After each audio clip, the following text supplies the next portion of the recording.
You're listening to the Today in Manufacturing podcast.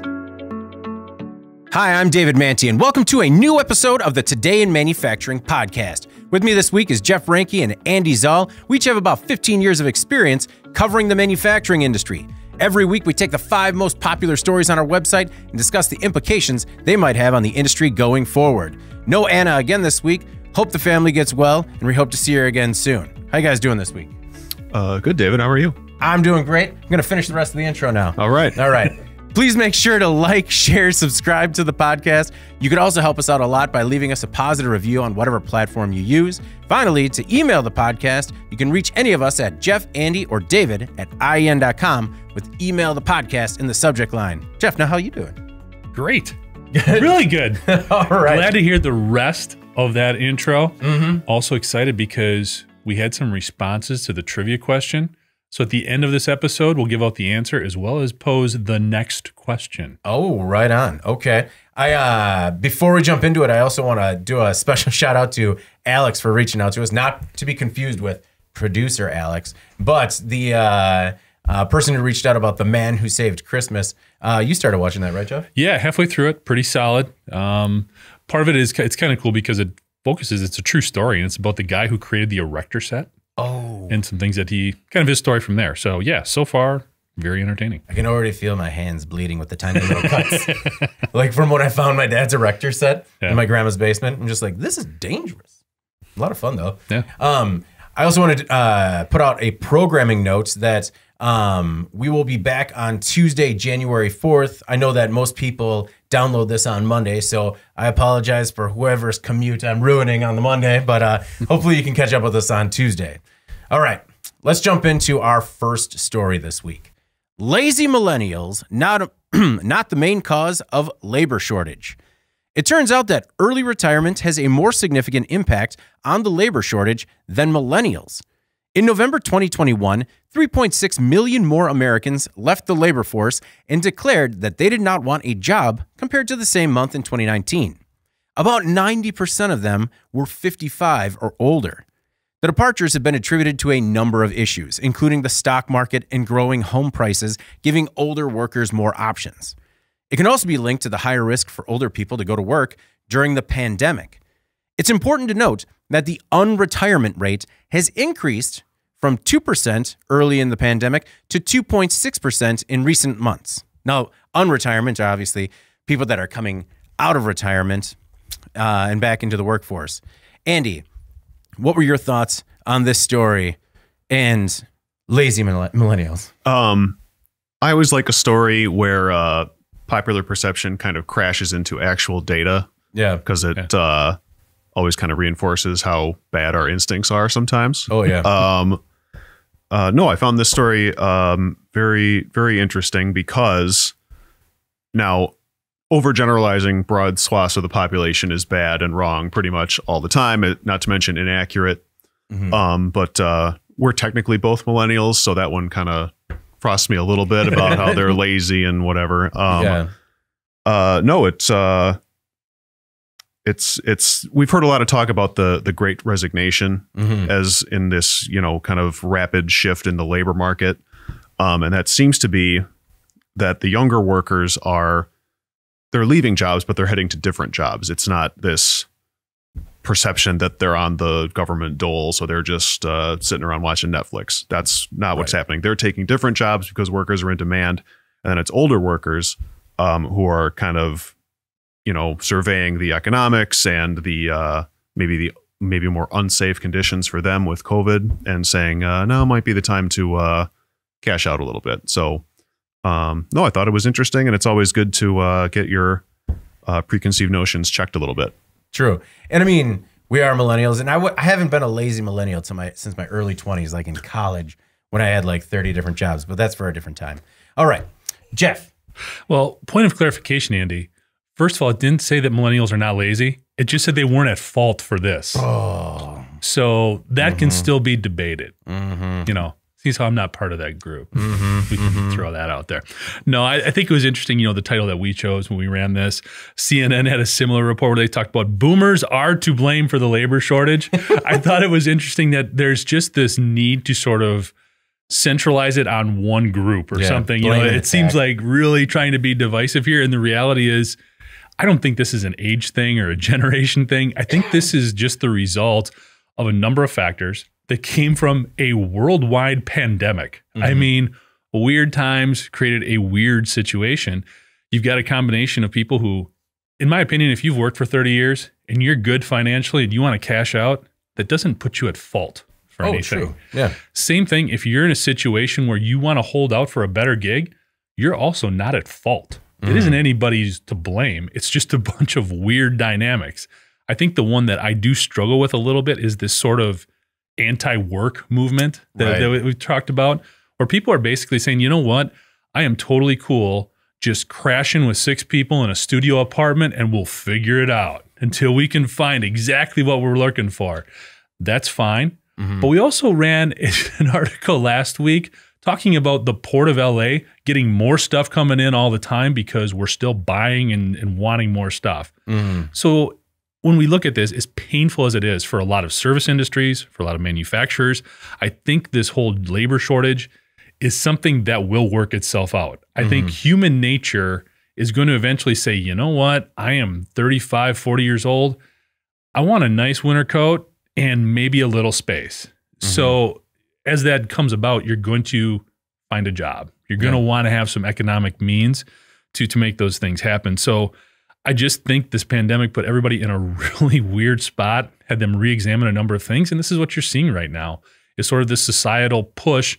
And it's just gained so much traction. More people have jumped onto it because of their personal experiences. So I don't think it's boomers, millennials, Gen X, Gen Z, whatever else we got going on out there. I think it's just a weird time right now in society. No, I agree with it being a weird time and it being a symptom of the weird time. I'm not sure that I agree with the basic plot of the pilot to New Girl that you pictured in terms of all these barely employed millennials just crashing with each other and hanging out. But I do agree that, and we've talked about it before, that the pandemic, I think, changed people's perspectives. Yeah. It changed what people were willing to work for. It changed what people were willing to do.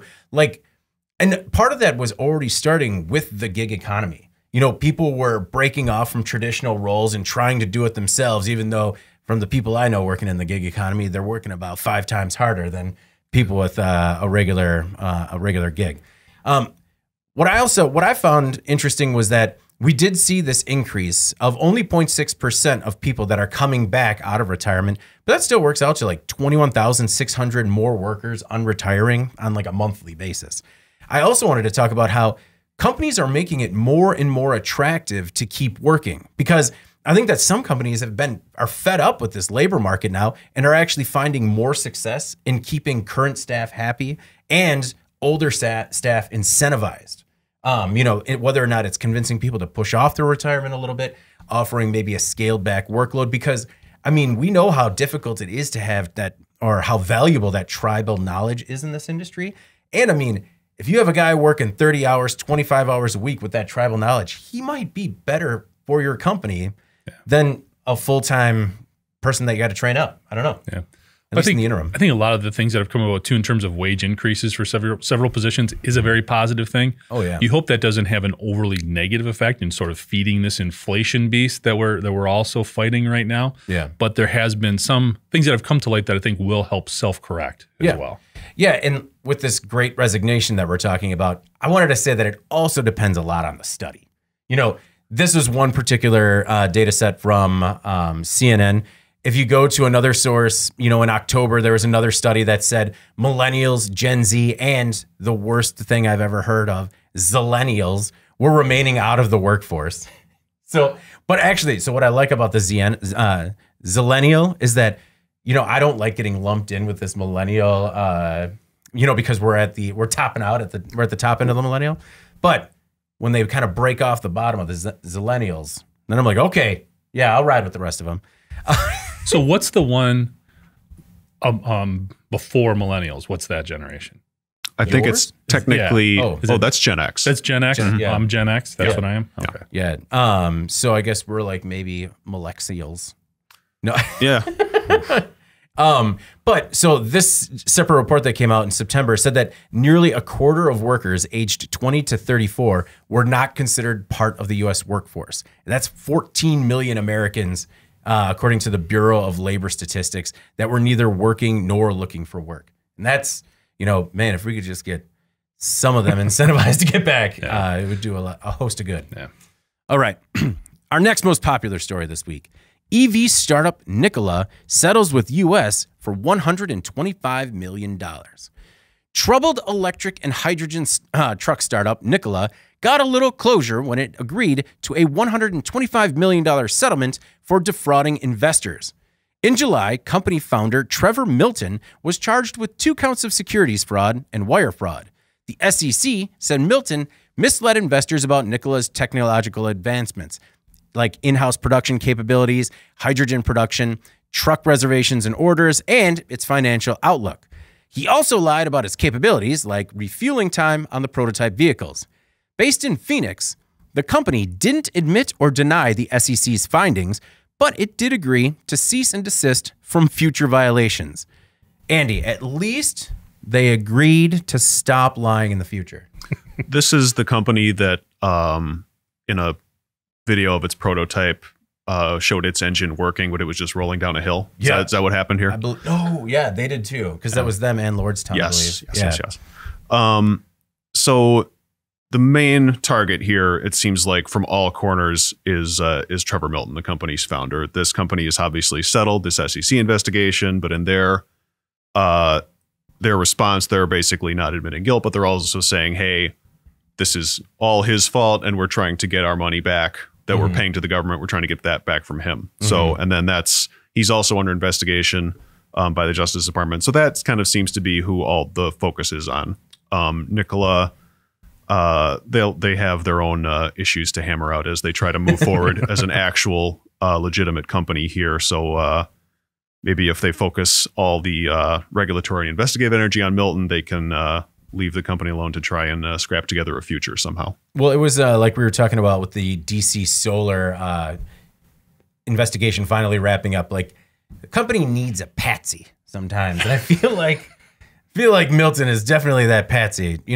I'm sure he had his role. Yeah, I mean, he went on a global tour, But he never should have been in this role. Yeah, and it was a big company. It's not like he was acting alone here. I mean, yeah. Well, and we talk about, Jeff, to your point, we talk about when all of a sudden the startup becomes a multi-billion-dollar company. Maybe the guy at the helm shouldn't be there anymore. There's a couple of things. First of all, I have to read this part of the story because the first part is the SEC said in its order that Milton embarked on a public relations campaign aimed at inflating and maintaining Nikola's stock price before the company had produced a vehicle. I got no problem with that. That sounds like every startup ever. Yeah. Okay? Yeah. But the SEC also found that Milton misled investors about Nikola's technological advancements, in-house production capabilities, hydrogen production, truck reservations and orders, and financial outlook. So basically everything else he lied about. Yeah. And what that indicates is he was obviously in over his head. Now, if you look at Trevor Milton's resume, if you will, he should not have been here because we've talked about this once or twice. Guys, it's still hard to build a car, and which would make it even twice as hard to build a semi-truck. Yeah. Okay? Yeah. So this is not easy stuff. He has been involved in several startups that were sort of on the periphery of being related to this technology. So it can't be a huge shock that he made a lot of promises, fudged some numbers pretty seriously, and it backfired. Better management is what this company needs, because at the end of the day, we want this to work. Yeah. I'm not rooting against Trevor Milton or Nikola. I want it to work too. But the reality is this individual's actions took a company that was valued at about $8 to $9 billion a year ago and cut that in half. Yeah. Its stock price earlier this year was up over $23. It's down to like $9. Yeah.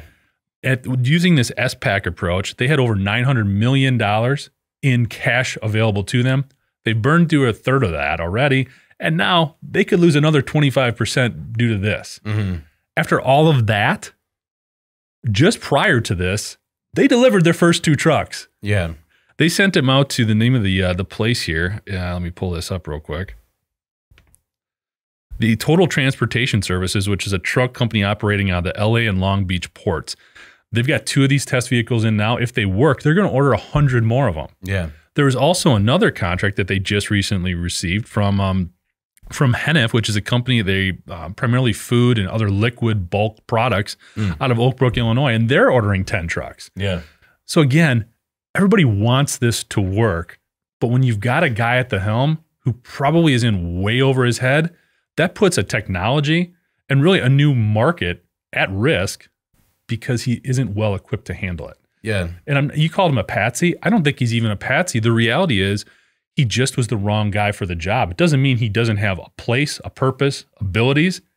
This was the wrong fit. Oh yeah, no, he didn't start out a patsy. He started out a competent leader that grew the company. And then once everything, you know, I feel like as he's rallying the troops with all these facts, you know, there needed to be like, as he's making these claims about, you know, refueling time, they needed somebody in the background just being like, forward-looking statement.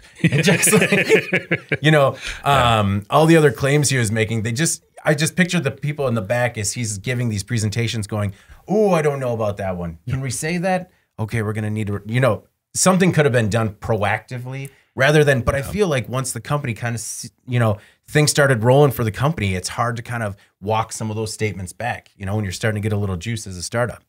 But you can, and that's why you want somebody in that role who understands we're going to come out strong and make all of these claims about what we're going to do. Not that we did it, not that we're doing it, but we're going to do it, we're going to do it, we're going to do it. Because when you start saying we already did it or it's in place, that's where you get in trouble. Yeah. And that's what happened. And I could have read this wrong, but I think he's only 39.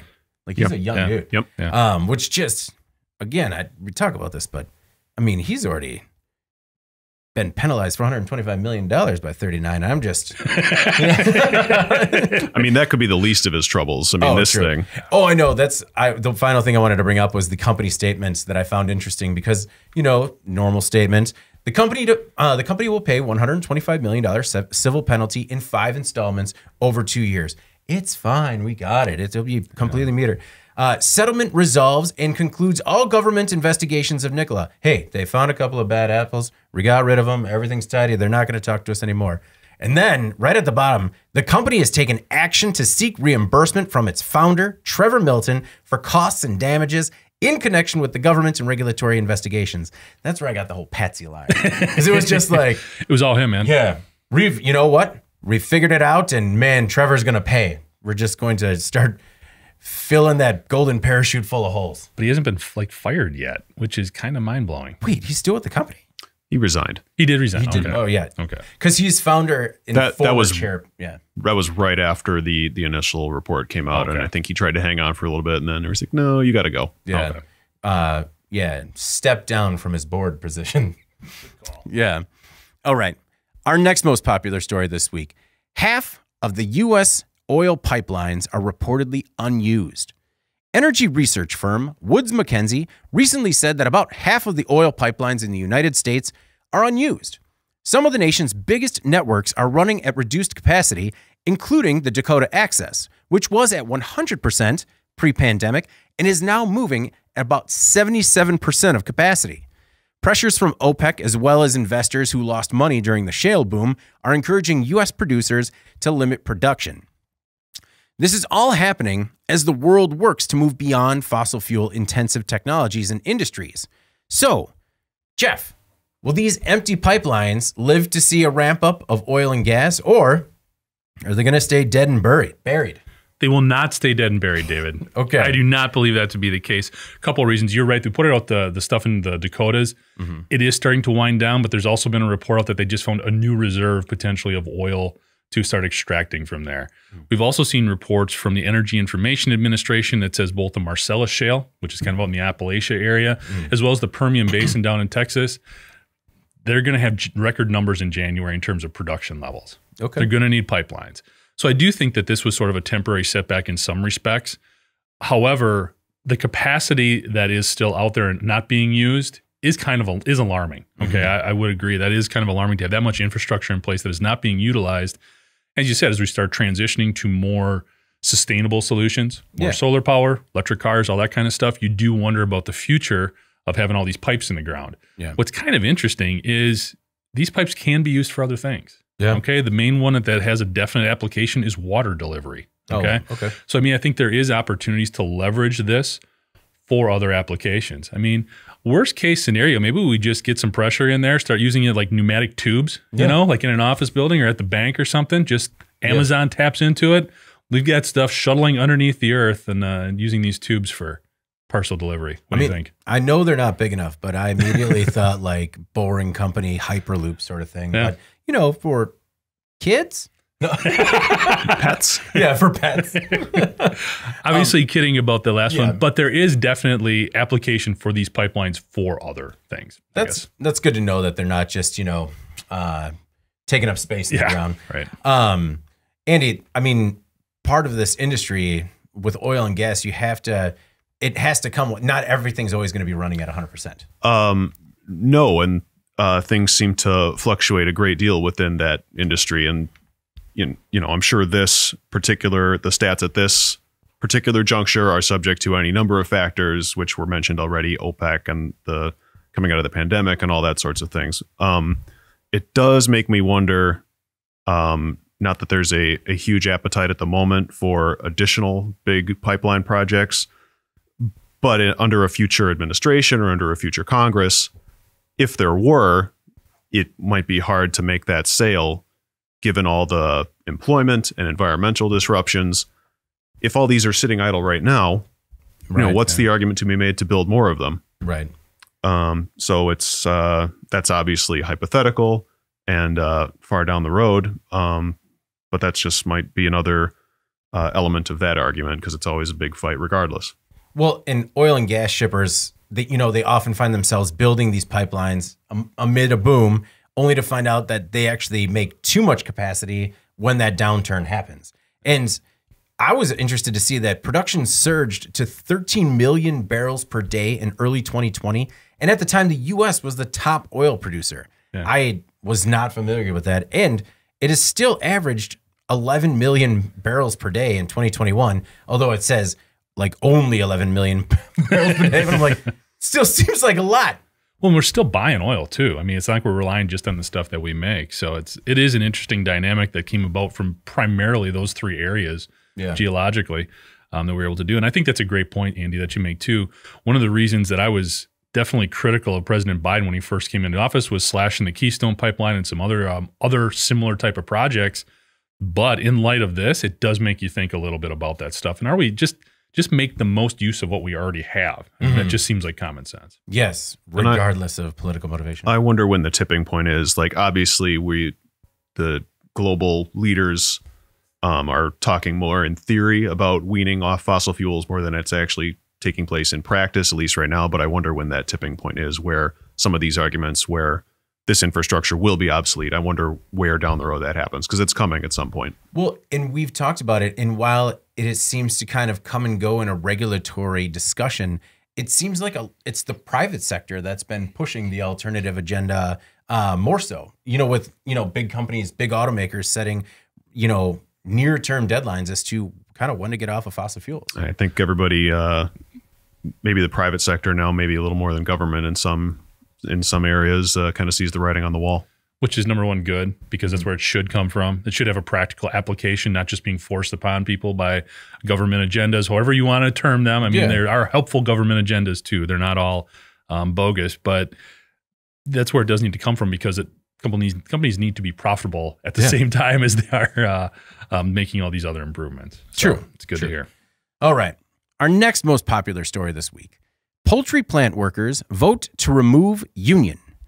80% of poultry plant workers at Mountaire Farms in Delaware recently voted to remove the United Food and Commercial Workers Local 27 union. The union has been at the plant for 44 years, and Mountaire president Philip Plylar called the move, quote, a huge step forward, which I found shocking. This is the second time workers voted to remove the union, which represented some 1,000 workers. The company voted to oust the union last summer, but the results were thrown out by the NLRB due to a complaint by the union over the timing of the vote. Now, it remains unclear why employees made the decision. The reason the vote was ousted is also unclear. They don't know why they haven't come out and said why they kicked out the union. Although it did sound like it was very politicized on both sides. And the Teamsters do still represent about 200 workers at the plant.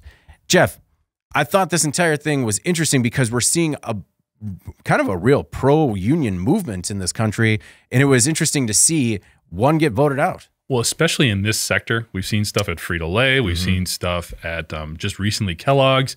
We had a lot of meat processors, which these guys fall under that genre of work, where they were benefiting, the workers were benefiting from going on strikes. They were supported by their union and getting better working conditions, better wages. So this is interesting. Going back a little bit, we talked about they had a vote on this initially. And essentially what happened there, and this leads a little bit into my conspiracy theory that I'm going to throw out here in a little bit, but basically that vote, they didn't even count the votes. They threw them out because apparently you can't have a vote on the status of the union, whether it's to ratify it or get rid of it, within 3 years of accepting a collective bargaining agreement. Yeah. So apparently that vote violated that statute. I don't know if that's an NLRB law. I don't know if that's a union bylaw. I'm not sure. But that was what happened there. So they threw those out. But then this vote, which was initiated by an employee, passed like by a huge margin, right? I mean, 356 to 80. You also take into effect that this is the only facility at this company's, within this company's collection of factories. They operate in 5 states, 10,000 employees, that has a union.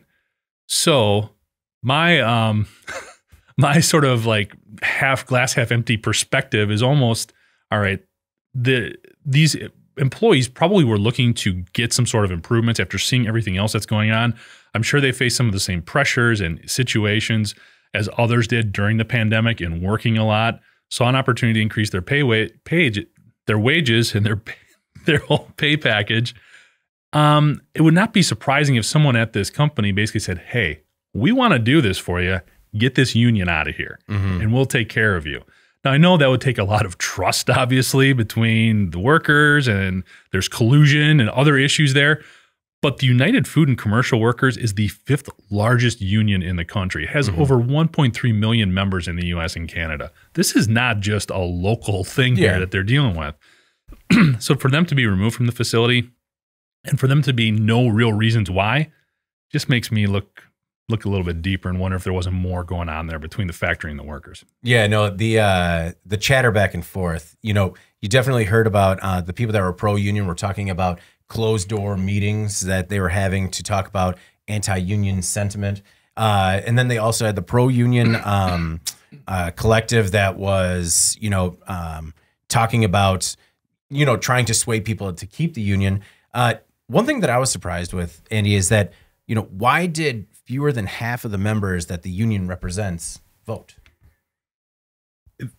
I wish I could tell you, and I hope there's some follow-up on this story, because we're just kind of left to speculate wildly here because there aren't a lot of answers. There's this movement was started by, at least the latest effort was started by a single employee backed by what's called a right to work group, which is basically breaking closed shops in factories and that sort of thing. Beyond that, how management's tactics, the attitudes of the workers, kind of the whole stakes of this decision are just kind of left open-ended. So we don't really have a ton of answers about that. So hopefully those answers will be forthcoming. And I'm also curious about why this particular, not this particular factory, but this particular industry, because I don't think it's out of line to suggest that poultry plants, they're not necessarily known for having the best working conditions. That's a tough gig. And I don't think it's unfair to suggest either that their workforce may come disproportionately from vulnerable populations, however you want to categorize that. So there's just a lot of unanswered questions and some uncomfortable questions about how this happened. So I hope we get some answers at some point. Jeff, why do you think about 550 employees abstained? Did they just miss like the mailing date? I would say a couple. First thing that comes to my mind is they thought basically my vote is going to be, it's not going to matter. Like this is going to happen essentially. So I'm just not going to bother. It is kind of alarming though, when you're looking at basically more than half of the facility didn't vote. I'm almost surprised that that counts as legit. Like when you have that many people missing. there, and the other thing is this seems real, as Andy alluded to, kind of closed lip in terms of what's going on inside here. So there may have been some concerns about management pressures. Other people, there could have been some ringleaders that were also applying pressure internally. So we don't know. It will be interesting to see what else comes out. I also thought your comment about what was it the president of the company or the manager of the plant? Oh yeah, the president of the company. Yeah, his comment there, a huge step forward. Yeah. I understand not having to deal with a union probably does make your job easier. I do get that, but it's about the workers. This should have all been, hey, the workers have responded. We're going to do what they want and take care of them. This is what they chose. Yeah. That's what it should have been. Echoing the same point, surprisingly little chatter on all social media, quoting, and there are all kinds of media outlets covering this, and they couldn't get any employees. It was all union reps that were commenting, didn't get any employees talking about, with the Kellogg's deal where we had people giving specific examples of working conditions and how many hours they were working. And this was a union that was in place since 1977. So I just, it's kind of like, it's over, everyone quiet. Well, the only other thing I could think of too is when you look at Delaware versus where some of their other facilities are located, Arkansas, for example, the average hourly pay is going to be different. Yeah. The standard of living is different. So there could have been some other insinuations, shall we say, made there towards the long-term viability of keeping that plant running. True. Yeah. True. All right. Our top story this week. Former CEO charged with embezzling $15 million. Her name is Donna Asawit Steele, and she has been charged with embezzling more than $15 million from her employer. The former CEO used the money to pay for the typical things you buy with stolen cash, like trips and jewelry, but also family weddings. She even used the money to fund personal businesses run by her family. Steele is charged with 1 count of wire fraud, and her employer wasn't named in the court documents, but I figured it out. Prosecutors said it's a subsidiary of a foreign corporation and makes carbide products used in saw blades for the woodworking industry and also metalworking. So she spent $255,000 for stays at the Plaza Hotel in New York City, more than $500,000 on jewelry, more than $200,000 on this amazing wedding, must have been a real banger, and more than $100,000 on flowers.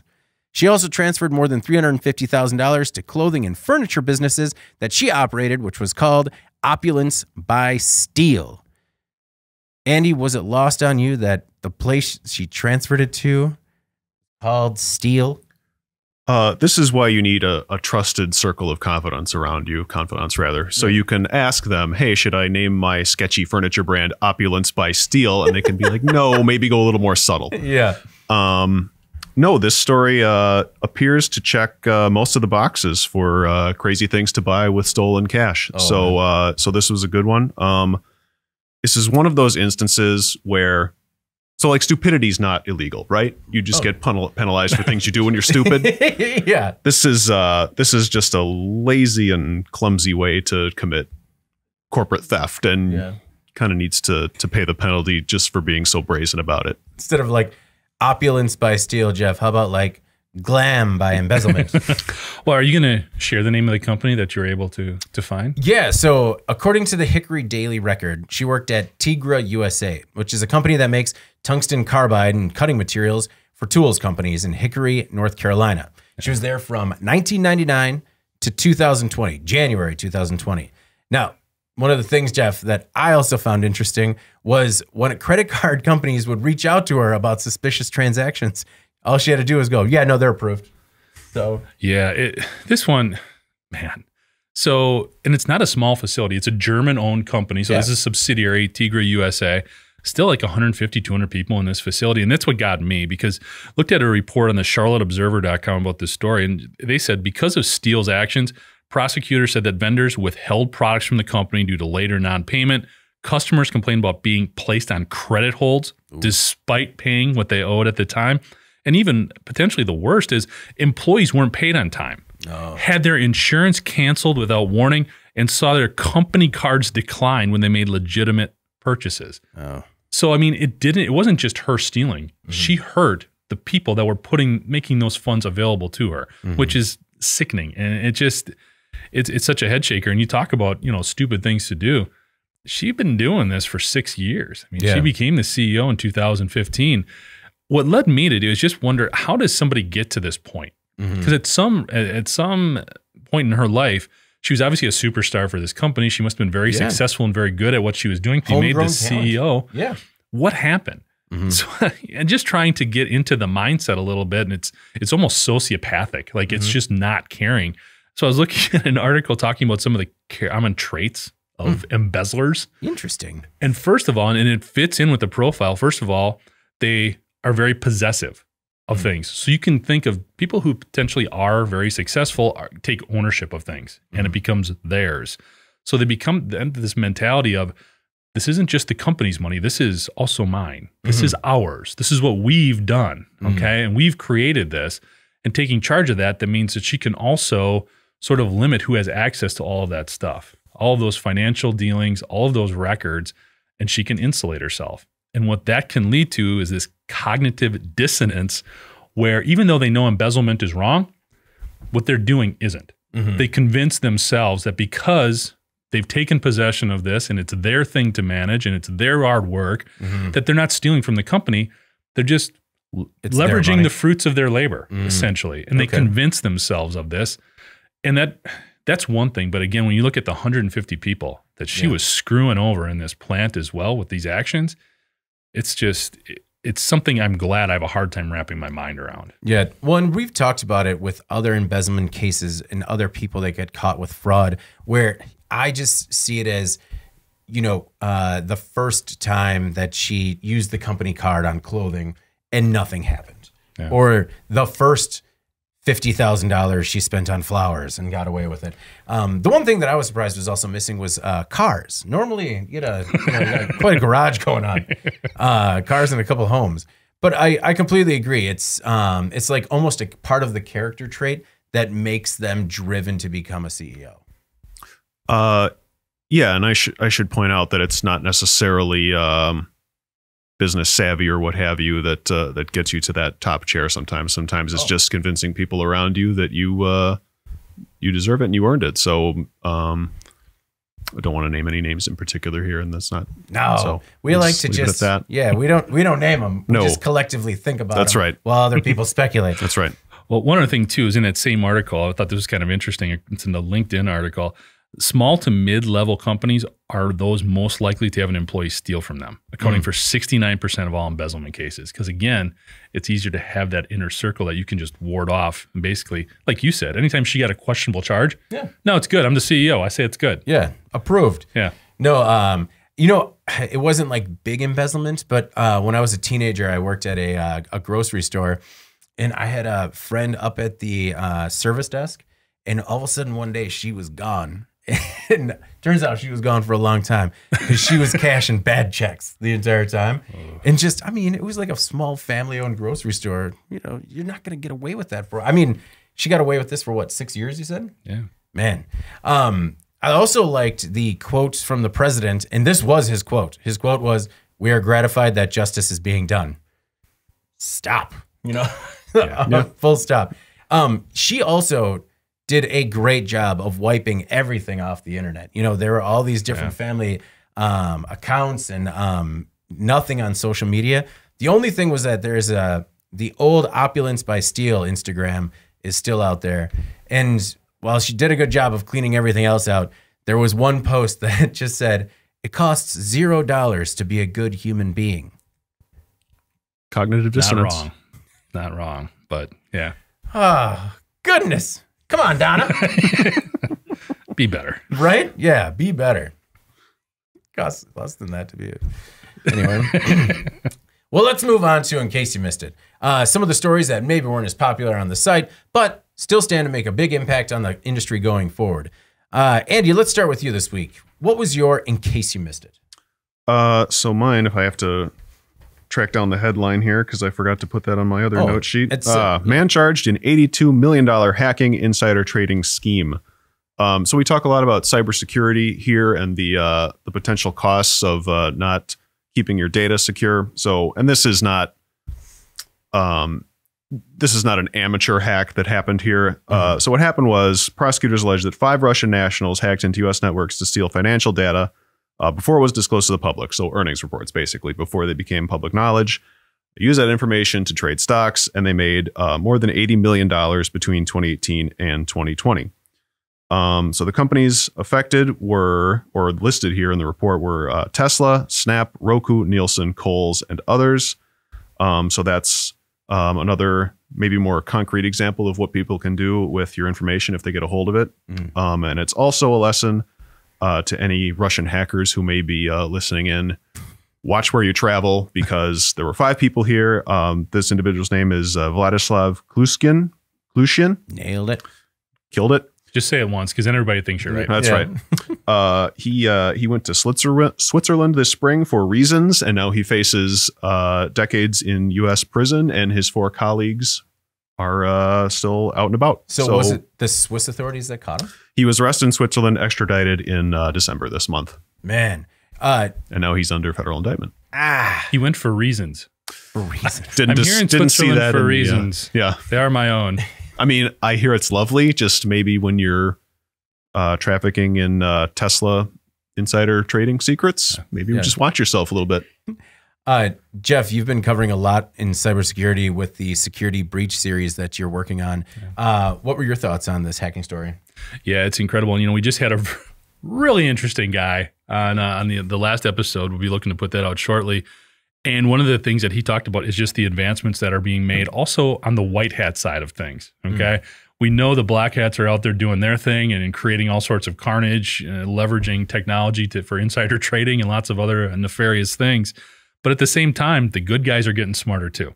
And they're getting a feel for what these guys are looking at, what they're going for, what the most vulnerable targets are, and getting smarter and finding them, tracking them down, and bringing them to justice. So I'm guessing these kind of trading patterns weren't all that discreet, maybe not all that difficult for the SEC to track down. Especially when you're looking at those blue chips like that. It'd be different if these were smaller stocks or less, weren't in the news all the time, but everybody knows what's going on with Tesla and some of those other folks. Well, it's also 82 million, and you said 2 years, less than 2 years?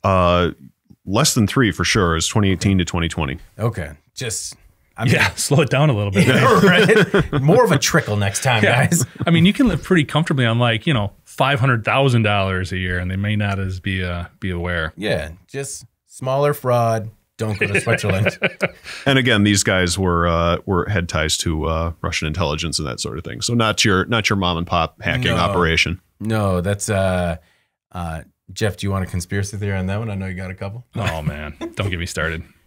We'll be here a while. All right.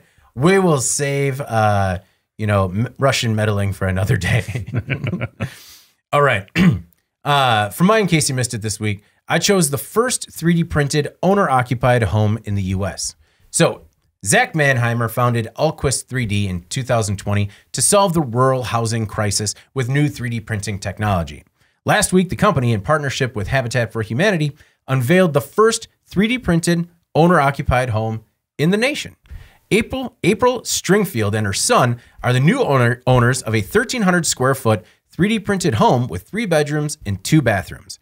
Now, I found it to be a very interesting story because they really overcame a lot. Like there were stigma problems. When you have robots building homes, people are afraid. It's new technology and they don't get it.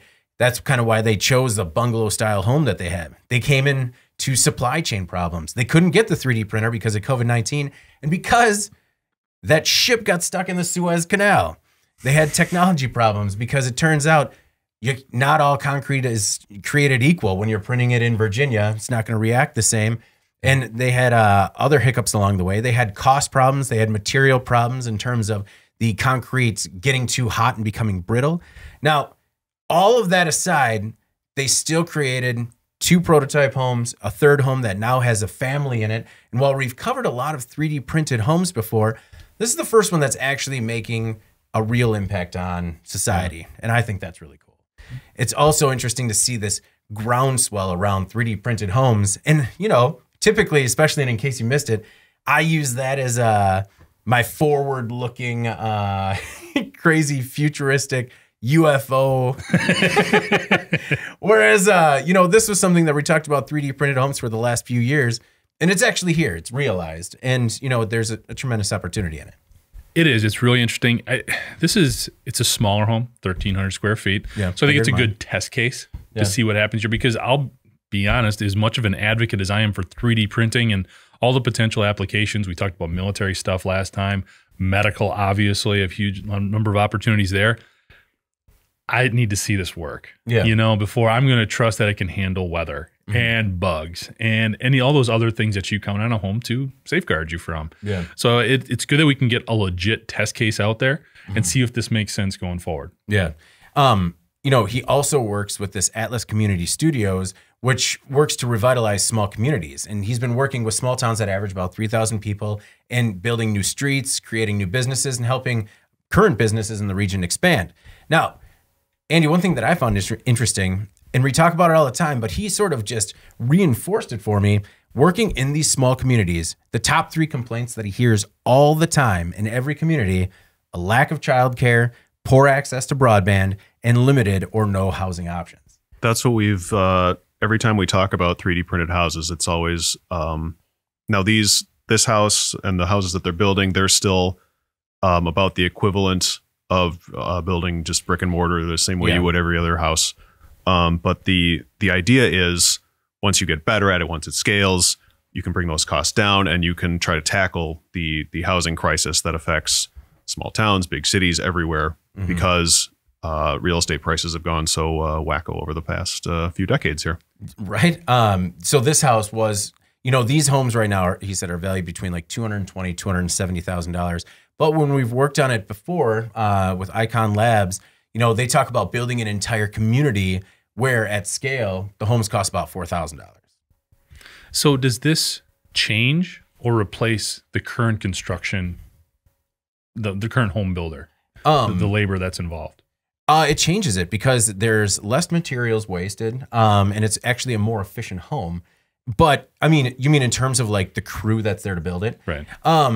I think a lot of that is all still there. It just changes the process. I mean, and maybe it's kind of like when automation goes into the plant, right? Right. Whereas it's not that you're losing your job to automation, it's that it's changing. I mean, when you see a giant 3D printer sitting on, I mean, it's going to take some guys to get that calibrated and working and monitor it, as it prints.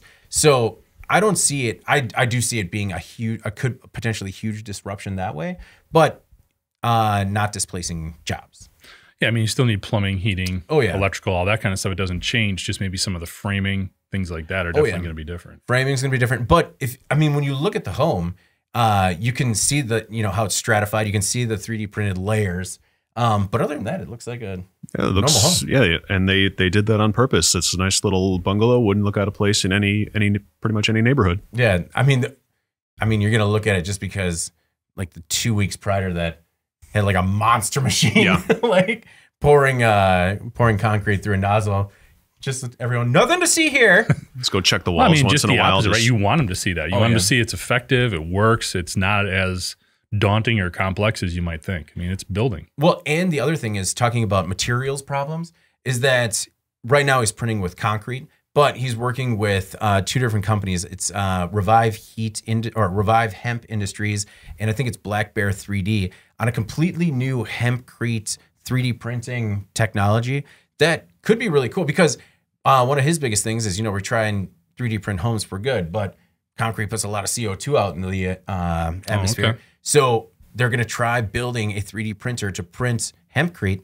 And I think that's just cool. We see a lot of these, again, altruistic things where I'm talking about flying cars with bird legs. And it's just. And now you're talking about hempcrete. And now it's hempcrete. But, hempcrete's, hey, man, I'm telling you, hempcrete's going to be a thing. All right. It's going to be a thing. All right. Jeff, what's your, in case you missed it this week? Well, we made it so far without talking about one guy's companies. But I like this one because we're recording here in the midst of the holiday season. I just thought this was a cool story. So we're talking about SpaceX launching Christmas presents to the space station. Now, in addition to the 6,500-pound payload that included presents from the 7 astronauts' families, as well as food for a nice Christmas feast, this was also, and this, you have to take a minute and just appreciate this. This was the company's 100th successful rocket landing. This was the 100th time SpaceX has shot a rocket up to space and had that rocket return successfully to a platform to be reused. Yeah. And just a couple days before this, they had reused a booster for the 11th time. That's incredible. That is an incredible advancement in terms of what this is potentially offering from us from a technological perspective, understanding space, revolutionizing aerospace travel. This is a huge breakthrough. And I think this is sometimes we get caught up in some of the other headlines surrounding SpaceX and its owner. Yeah. Just taking a minute to appreciate what it was able to do here is pretty amazing. So in addition to getting those folks a good Christmas dinner and some presents from their family, it also included kind of an interesting laundry detergent experiment. Okay. So station astronauts currently, they trash their dirty clothes. They're done. When they're done wearing them, Procter & Gamble is developing a fully degradable detergent for eventual use at the station, on the moon, and beyond. So ideally, this detergent will take care of everything. Just basically put it in there and it'll work like regular detergent. Yeah. So very interesting there too. But again, I was caught up in the fact that that we are at this point now with SpaceX and what it's capable of doing. That was pretty interesting. Watching when SpaceX lands one of those rockets is amazing. I mean, whether it's the 100th time or the first time they did it or the many times they failed at it, it's incredible. Yeah. It's incredible. So it's, I don't know, it's good to hear that a week or two after we're talking about him. This week he's bringing Christmas presents to the International Space Station. For Thanksgiving, he was like, everyone get back here, we're going bankrupt. Well, it's cool too. This was their 31st launch of the year, successful launch this year. That's the most they've ever done. It also happened 6 years to the date from the first launch. Oh, right. So nice. Just a lot of real neat things. Again, getting away from Elon and just focusing on this company because it's more than just him. Oh, yeah. And what they've been able to accomplish is incredible. It's one of those things like in our lifetime, we'll be able to say, this wasn't here, and now look at what it is. So it's been 106 years? 106. It's been a 6-year time frame since, man, that's incredible. Yeah. All right. Well, so they got Santa came early. He delivers to space first on the route. That's all right.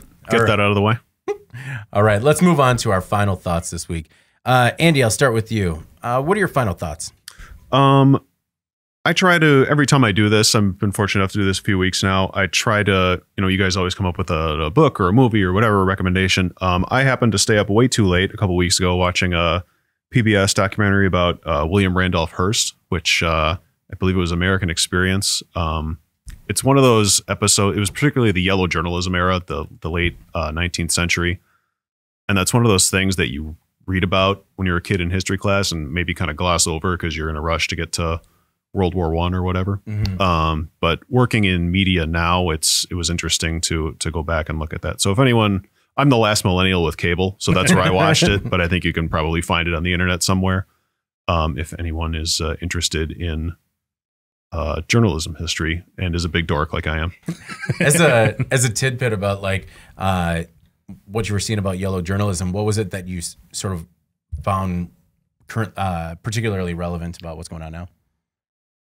I don't know about what's going on right now. I mean, there are circumstances of society that that kind of the trusts going on and the incredible wealth versus the maybe people who don't have as much wealth. That's maybe could mirror some things going on now. But it was just stuff as simple as he basically bought a not very successful paper, cut its price to half of what Pulitzer's industry leader was selling for, and just ate losses until he was the biggest paper in the world, and then was this enormous media tycoon. So if you come from means, you can just eat losses forever until you make it. So that's a fun lesson too. Very good. Very good. All right. My final thought this week was I had an update on a story. So last week we talked about the poor planning leading to a deadly Texas pipeline blast. And that had me reference the natural gas blaze that was blamed on operator error, in February of 2019. Well, I had a chance to talk to somebody that is in the trades. And, I guess I talk a little bit too optimistically about how accurate plans are. He's just like, I completely understand that. Plans are garbage. He's like, yeah, you have the drawing initially, but every once in a while you have a contractor that, you're supposed to like go across the front of the home and then down the side, and they just decide to go towards the back and then over. And he's just like, it's completely lawless and not that regulated. So maybe I should have given a little bit more benefit of the doubt to the operator, because, and then also there are these existing plans, but then there are things that are no longer operational that are just, you like dig and hit something and you give it a minute before you're like, are we dead? So it was, it's a lot more dangerous and kind of unknown than maybe I gave it credit. And so just wanted to thank Pete for setting me straight on that. That's comforting. Perspective's always good. Yeah. Let's not to think too much about that one, right? No. Yeah. What's under my house? Bowling balls. Yeah. Oh my God. Yeah. The foundation's made of bowling balls. There's a story to look up. Also, by the time most of you hear this, it's going to be after the holiday. But for the few of those that are going to listen to this before the holiday, and actually whoever, stay sane. Do your best to stay sane and be kind to your friends and families and strangers. It's not just the time. It's not just because of the season, but, I think that's going to do us all a little good if everyone's just a little bit kinder to one another. Now, Jeff, your final thought. Final thought. Congratulations to our first trivia winner. Oh, got that T-shirt out. We did get some other responses in now. They weren't wrong. They just weren't the right answer.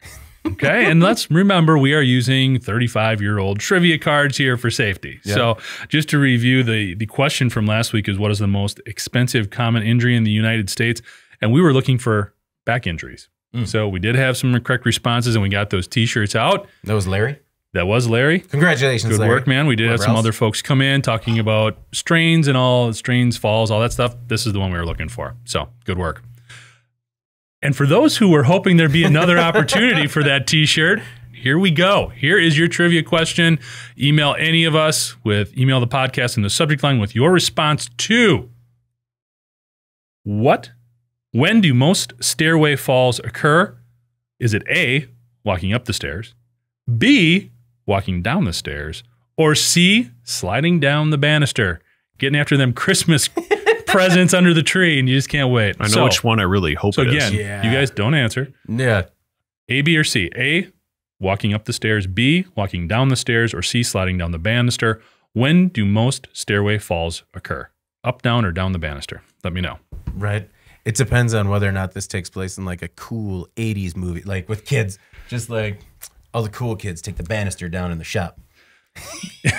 Are there banisters in shops? God, well, no, not banisters.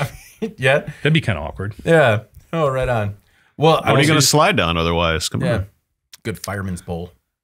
Oh, Andy. Come on. No, I would echo your thoughts about staying sane. Yeah. It is always good tip. Yeah. Stay sane. The sugar and the coffee definitely don't always help. No. But after you're too high, just make sure the alcohol brings it down a little bit. Got to get even. All right. So please make sure to send your answers to the trivia question to jeff@in.com or any of us. And before we get out of here, please make sure to like, share, and subscribe to the podcast. To email the podcast, like I said, you can reach Jeff, Andy, or I at IEN.com. You could also reach Anna at IEN.com and let her know how much you miss her. Anna, I hope everyone gets well soon. We'll see you in 2022. Finally, if you want to make sure that you get the podcast to your inbox first, make sure to subscribe to our daily and weekly newsletters. All right. For Jeff and Andy, I'm David Manti. This is the Today in Manufacturing podcast. We'll see you next week. See you next year. Merry Christmas. Yeah. Thank you for listening to the Today in Manufacturing podcast.